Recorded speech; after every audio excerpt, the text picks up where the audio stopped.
لله نحمده ونستعينه ونستغفره.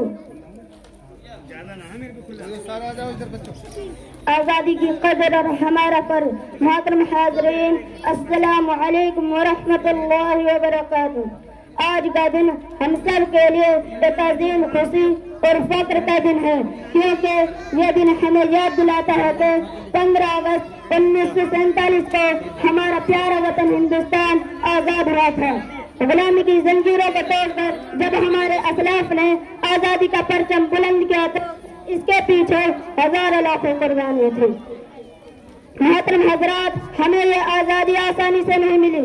نہ جانے کتنے نوجوان، بزرگ، علماء، عورتیں اور بچے شہید ہوئے، کتنے لوگ جیل میں قید رہے، پھانسیوں پر لٹکائے گئے. اس جدوجہد میں مولانا ابوالکلام آزاد، بھگت سنگھ، سبھاش چندر بوس، گاندھی جی اور نے قربانیوں کی تعریف رقم کی. محترم حاضرین، آزادی محض ایک لفظ نہیں بلکہ یہ ایک احساس ہے. یہ وہ احساس ہے جو آزاد فضا میں لی جاتی ہے.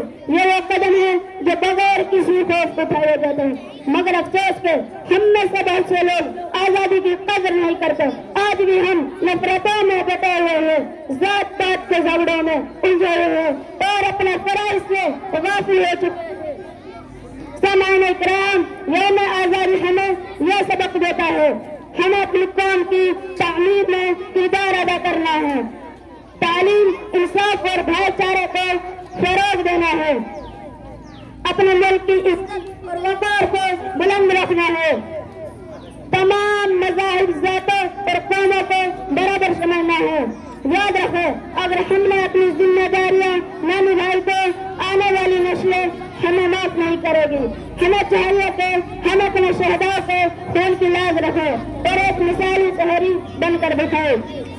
آخر میں شہر کی خوبصورت لائنوں کے ساتھ اپنی بات ختم کروں گا. یہ وطن تمہارا ہے، تم ہو داستان اس کے. یہ وطن تمہارا ہے، تم ہو داستان اس کے. یہ چمن تمہارا ہے، تم ہو نغمہ خوان اس کے. شکریہ. السلام علیکم ورحمۃ اللہ وبرکاتہ.